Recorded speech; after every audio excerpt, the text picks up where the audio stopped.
The pause in the combat use of fighter jets after World War II lasted only 5 years.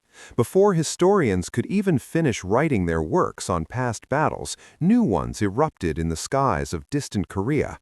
This marked the beginning of large-scale local wars that regularly shook the world in every subsequent decade.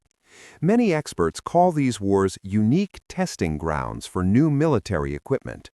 This definition perfectly suited the war in Korea, which began in November 1950.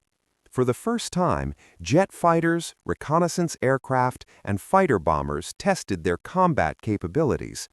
Special importance was attached to the confrontation between the Soviet MiG-15 and the American F-86 Sabre.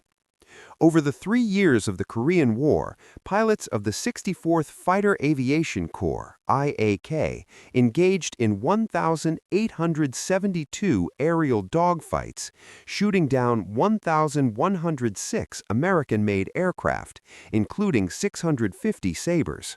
The losses of the MiGs amounted to 335 aircraft. The MiG-15 and the Sabre were representatives of the first generation of jet fighters, differing little in their combat capabilities. The Soviet aircraft was 2.5 tons lighter, takeoff weight 5,044 kilograms. However, the Sabre's heaviness was compensated by greater engine thrust, 4,090 kilograms versus 2,700 kilograms for the MiG. Their thrust-to-weight ratios were practically identical, 0.54 and 0.53, as was their maximum speed at sea level, 1,100 kilometers per hour. At high altitudes, the MiG-15 gained an advantage in acceleration and climb rate, while the Sabre maneuvered better at low altitudes. It could also stay in the air longer, having 1.5 tons of extra fuel. The installation of jet engines on aircraft and the implementation of the latest aerodynamic achievements in their design made the transonic flight speed range operational. Fighters invaded the stratosphere. The Sabre's service ceiling was 12,000 meters, and the MiG-15's was 15,000 meters. Different approaches were obvious only in armament. The MiG-15 had one 37mm and two 23mm cannons, while the Sabre had 6 12.7mm machine guns. Towards the end of the war, Sabres with 4 20mm cannons appeared. Overall, an analysis of the paper specifications did not allow even a seasoned expert to determine a potential winner. Only practice could provide the answer. The very first battles showed that, contrary to forecasts, technical progress had not radically changed the forms and content of armed confrontation in the air. Combat retained all the traditions and patterns of the past. It remained close quarters, maneuverable, and group-oriented. This was largely explained by the fact that fighter armament had undergone practically no qualitative changes. Machine guns and cannons migrated to jet aircraft from the piston engine fighters of World War II.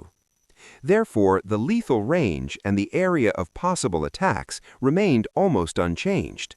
The relative weakness of a single volley forced pilots, as before, to compensate with the number of barrels, meaning the number of aircraft participating in the attack. Three-time hero of the Soviet Union, Ivan Kozehdub, who commanded a division during the Korean War, wrote, "The main thing is to perfectly master piloting techniques and marksmanship. If the pilot's attention is not consumed by the process of controlling the aircraft, he can correctly execute a maneuver, quickly close in on the enemy, take accurate aim, and defeat him." The MiG-15 was created for aerial combat, meaning it fully met its intended purpose. The designers retained the concepts embodied in the earlier MiG-1 and MiG-3: speed, climb rate, altitude, which allowed the pilot to focus on a pronounced offensive battle. The Soviet pilots had no doubts that they were fighting in the best fighter in the world. One of the strengths of the MiG-15 was its higher destructive potential, which allowed it to gain an advantage during the main stage of the battle, the attack. However, to achieve victory, it was necessary to accumulate an informational and positional advantage during the preceding stages. The pilot, the flight leader, could seize the initiative and begin dictating his terms to the sabers if he was the first to receive information about the enemy. This reserve of time was used to formulate a battle plan, occupy an advantageous starting position, and rearrange the combat formation. Here, the pilot was assisted by the Ground Command Post, CP, which possessed long-range detection equipment. Before establishing close visual contact with the sabers, the CP's combat crew informed the pilot about the situation and the location of all detected targets. The MiG-15, having a slightly larger thrust surplus, especially at high altitude, could close the distance and approach the enemy faster than the Sabre. Stealth was provided by the aircraft's camouflage painting, matching the terrain from above, matching the sky from below. Tactical requirements mandated the skillful use of the sun and clouds, as well as varying the density of aircraft formations in the air. Linear flight, combining a head-on approach with an attack, became possible only 30 years later, after fighters were equipped with radars and medium-range missiles. The MiG-15 combined the approach with a sharp maneuver into the enemy's rear hemisphere. If a Sabre spotted a MiG at a safe distance, it tried to force a maneuvering dogfight, especially at low altitudes, which was disadvantageous for the Soviet fighter. Although the MiG-15 was somewhat inferior to the Sabre in horizontal maneuvers, it was not to such an extent that it had to be avoided if necessary. Active defense was linked to the cohesion of the two-ship formation, the pair, and the implementation of the tactical organizational principle of the sword and the shield. The function of the former was to attack, the latter to provide cover. Experience showed that an inseparable and coordinated pair of MiG-15s was invulnerable in close maneuvering combat. In a three-element squadron formation, a pair or flight, Zaveno, received an additional function considered multi-purpose: force buildup, reserve, and free maneuver. This pair stayed above everyone else, having a wide field of view and being ready to be the first to eliminate the threat of a surprise attack, as well as to support the sword or shield when necessary. A product of the Soviet pilots' creative thinking was a new organization, a flight of 6 fighters with a distribution of functions similar to that of a squadron.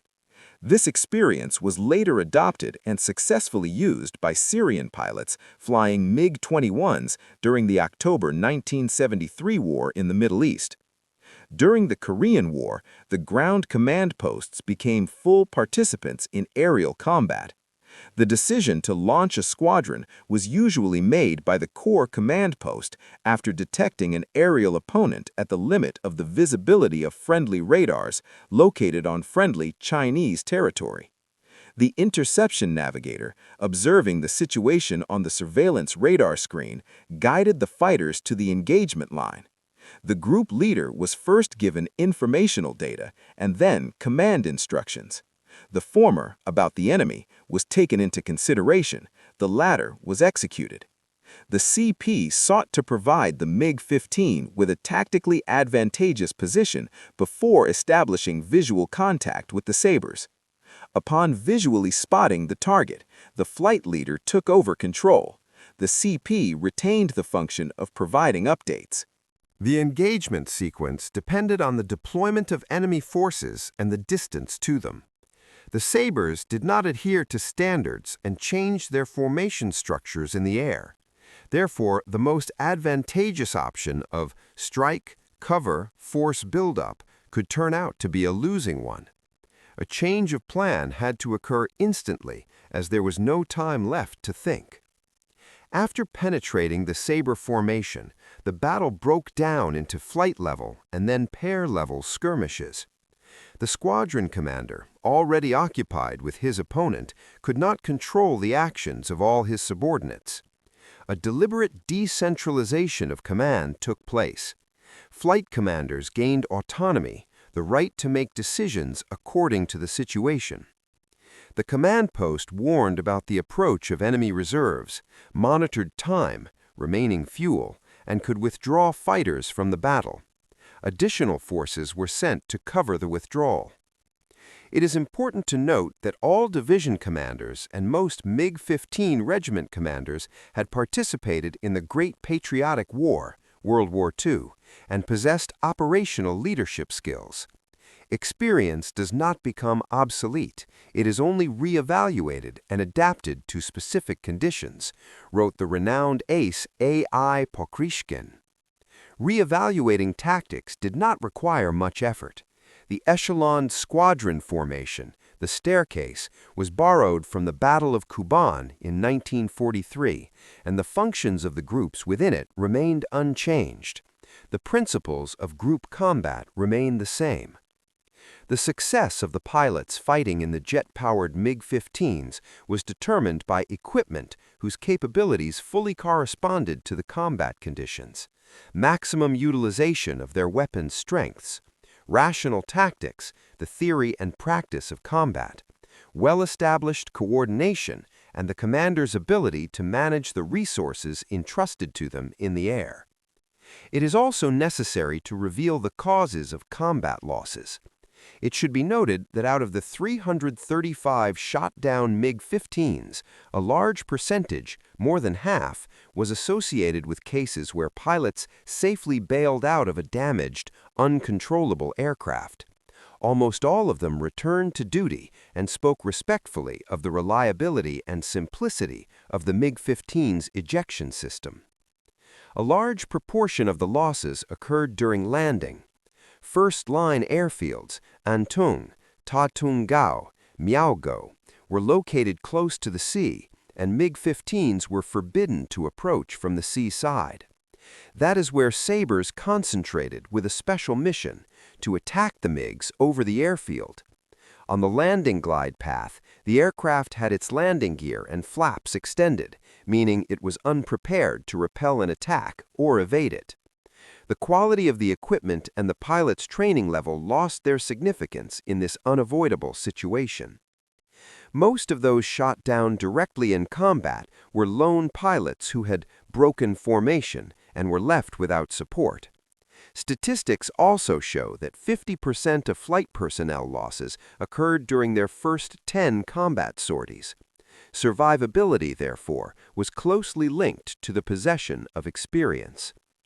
A careful attitude towards experience and adopting everything useful from it that had not lost its relevance was a distinguishing feature of the combat activity of Soviet fighter pilots in Korea.